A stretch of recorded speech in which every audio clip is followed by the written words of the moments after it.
Hey everyone, welcome to The Independent Thinker. This is Will over here. So we're going to be looking at an unbiased perspective on what just happened to Donald Trump this past week when he received a just under $400 million fine, exactly $355 million fine in the state of New York 2 days ago.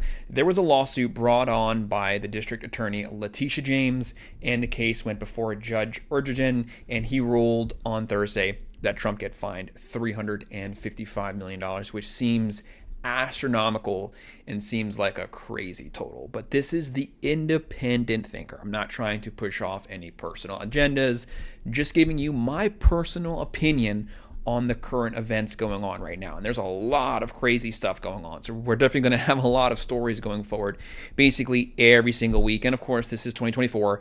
It is election year. Things are going to be getting crazier every single week through the end of this year, going into the beginning of next season. Seems like whenever we watch the news, whether it's Fox, CNN, NBC, everyone's trying to give you a agendaed view of what's going on. Nothing is unbiased. Unbiased news coverage is a thing of the past. Everyone has something that they're trying to get you to believe. They don't necessarily believe it, but they're being controlled to give you a perspective and pushing that on the masses, whether it's the left, whether it's the right. Both CNN and Fox are both guilty of the same thing, just from different perspectives. The days of independent news coverage is completely gone, but that's what we're basically going to be trying to focus on here at The Independent Thinker.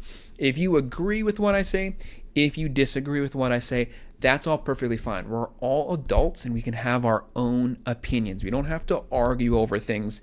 Seems like when families get together now, families stop talking because now you're cousins on the left or your cousins on the right, and now you don't want to talk to them. It's completely crazy. Things used to not be that way. Let's get back to where we can just all have civil discussions and give you independent perspective. That's what I'm going to be trying to do. I'm not on the left. I'm not on the right. I'm down the middle. So let's just take a look at this story. So Trump fined $355 million by Judge Urgen. This is not a criminal case. This is not a case of laws being broken. It is a civil matter brought on in civil small claims court. Basically, this all stems around the value of Mar-a-Lago. Back when Trump was running his business, the Trump organization, he received a bunch of loans. I think it was from like TD Bank and from Citibank, and he valued the property at, I don't know, $1 billion or something like that. And the court said that's not accurate, that was fraud, and the judge agreed with them even before the case even started. So that just lets you know that there's something weird going on, that the judge barred Trump and his sons from being able to operate business in the state of New York even before the case started. This is not a jury case. This is a bench trial, so the judge is solely ruling on his own.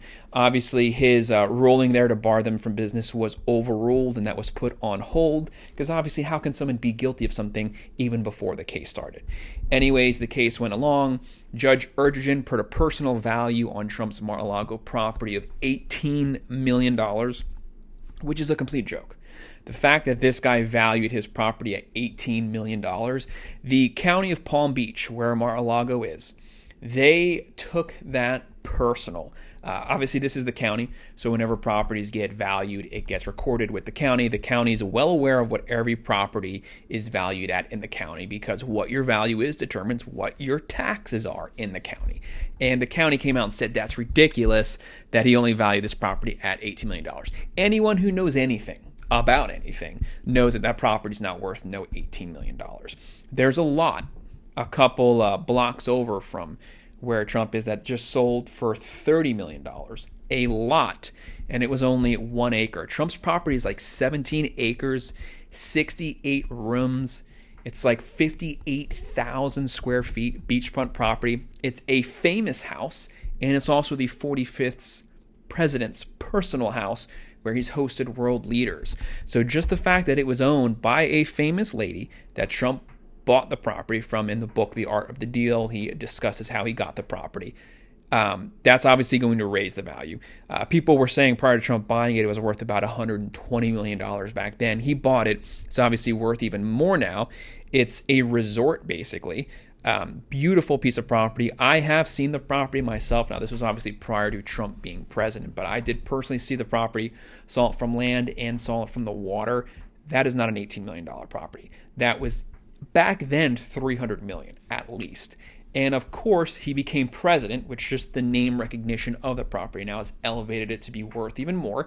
If you don't believe that a famous person's house is worth more than a non-famous person, then obviously you need to get with the program. Any place where a famous person's lived just off of that fact is now worth more because there's a story that goes to the property. Now we're talking about a president's personal house where he's hosted world leaders. Obviously, that raises it even more so. And of course, home values have gone up in South Florida, let alone a lot of estimations are that this property is worth $1 to $1.5 billion. Anyways, the judge took it upon himself to say that it was only worth $18 million, which is a complete joke. But anyways, he then fined Trump $355 million, banned him from, I think he can't do business in the state of New York for 3 years, and his sons, Don Jr. and Eric, they can't do business for 2 years or something like that. Anyways, this is obviously going to get appealed, and it's going to get dragged through the court process. Now, just for Trump to appeal it, he has to put down a 10% retaining fee on it. So $355 million, what's that, $35.5 million? And Trump said in his court proceedings that he only had about $350 to $400 million in cash completely. The rest of his value is tied up, obviously, in real estate and stocks and things like that. So the judge is basically trying to bankrupt Trump. Whatever you have on cash, I'm going to fine you that much to where you don't have a dollar to your name. So it's very suspicious that he fined him exactly how much cash Trump has on hand. He's basically trying to bankrupt him. So what's my opinion on this? Now, this is an unbiased perspective here. I'm just going to give you a legitimate legal view. And people who would like to come in here and say, oh, blah, blah, blah. This is not a criminal trial. This is a civil trial. So don't try to bring the criminal perspective in here. It's civil, solely civil, and there's no victim. Usually a civil trial, there's someone suing someone for damages. There's no damages here because by Letitia James, who is the district attorney, she ran for district attorney on getting Trump and bringing him to court. So she ran for that, got voted in, and she fulfilled her pledge of bringing Trump to court. How shady and crooked is that for someone to run as a district attorney? You're supposed to be unbiased, saying, vote me in and I'll get this guy, and then you go out and try to get them. You're now looking for things to go after someone. That's not blind justice like Lady Justice is supposed to be blind. But if you believe in blind justice and that the legal system's fair, then you obviously need to get with the program because you've been asleep for a while. The justice system is not fair, and let's just be honest, the justice system is a complete joke. It's a complete crock of crap. Anyways, so she goes after Trump. She brings him to court. This judge is obviously completely biased. His wife has been on Twitter trashing Trump, saying F Trump and all this stuff like that. I don't even know how this guy can preside over the trial, but nonetheless, it does happen. This is a New York City civil case, a very small court. Anyways, he gets fined $355 million by a judge whose family hates him and a district attorney who ran for office on bankrupting Trump, basically. So that obviously brings a lot of questions into the court case of independent reviews. And there's no victim. The banks would be the victims. If the banks were frauded and Trump overvalued his properties and the banks took a loss and they're the victims. The banks actually testified on behalf of the defendant, Donald Trump, saying they're not victims here. They said they made money. Everything went through. Trump paid his loans. He paid the interest. They made money off of it. They're completely fine. They have no issues with Trump's valuation. So there's not a victim here. So who's the city of New York suing for? Who's the victim? This is a civil case. The city's just suing someone to sue them. If the banks were the victims, don't they get the $355 million? Oh no, the $355 million is going to the city. A city that's bankrupt and can't even afford to pay the NYPD and whose pension systems are completely upside down. This is a city suing Donald Trump on behalf of the banks, and the banks are saying, we don't want you to sue, we don't care, we're fine, and they're keeping the money. How crooked is that? Usually a civil case is brought by a victim, and the victim gets the fines, the proceedings. That's not even happening here. The city's just pocketing all the money. So are they saying they're the victim, which is a complete joke? Anyway, so that just lets you know that the city's just trying to pocket money here and trying to bankrupt a billionaire and trying to take their money. Anyway, so this just has a lot of red flags, a lot of warning signs about it. Whether you're a lefty, whether you're a righty, this should concern everyone because this is our legal system. The legal system is not supposed to be made to go after political opponents, especially during an election year, leading up to an election during a presidential primary. That should scare people. This is the stuff that people who lived during the Cold War say that, the USSR was doing and that China does now. What's the difference between what we're doing in our own country? Are we really any better than them? Are we any different than them? We like to say we are, but, the proof is in the pudding. The results show completely different. But this should be very scary to people. Even if you're a staunch, and like I say, I'm completely independent, but I do believe in justice. But I don't believe that we get justice in this world. I think that's a joke. But when people pride themselves on wanting justice, and they're silent when we're seeing injustice, that's an issue. And if people on the left are fine with the court systems going after a political opponent, then they need a tough talking to. Because what goes around comes around. And if you're fine with abusing the court system, there's going to come a day when you're on the other side of that desk. And the courts are going to come after you. And you won't be able to cry victim then. Even if you're on the right, you should be mad if the court systems were, let's say, going after Joe Biden or going after Obama. Because that's not what the court systems are for. It's not the way the founding fathers set it up. This is not a communist country. This is not a dictatorship. This is a republic, technically. It boggles my mind to see when people are not upset about this and they cheer it. They cheer our court system being weaponized. This is what happened in Nazi Germany. People just sit there, whether they were mad at Jewish people or something like that, if that was their personal view, and then, they were happy when the country was going after the Jews, and then all the hell that was brought on their country.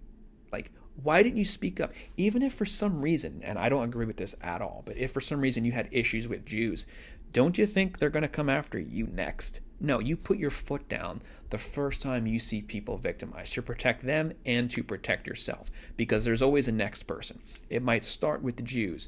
Who's next? The gypsies, these people, on and on, brings war to your country, desolate country. If they're going after people on the right now, who's going to be next? The independents, and then they'll be going after people on the left. We shouldn't be going after anyone. These systems should not be weaponized. So my independent thinking view on this is this court case is a complete crock. Now, what do I think is going to happen? Obviously, Trump's going to appeal it. His legal team said they're going to appeal it. Are we going to get a resolution this year? I don't know. Probably not. Trump will put down that retainer, the $35 to $40 million retainer. The amount of fees he's spending on his lawyers, he's probably spent $20 million so far. So he's already getting hurt there. I think it's going to obviously go. This is a local civil court. It's probably going to get to a appellate court. I would not be surprised if we do not have a resolution by the end of this year and that this carries into next season, whether Trump's the president or whether he's not the president. I think this will get decided next year. Even if the appellate court rules against Trump, I'm sure that he would appeal it to the Supreme Court. I would not be surprised if they took this case, even though it is a civil matter. They can still hear the case. Now, do I think it's going to be completely overturned? No. I think this case is a complete joke, and everyone has said this is the first time anyone has ever received this ruling before in civil court history in the United States. This has never happened before, and it happens to the 45th president.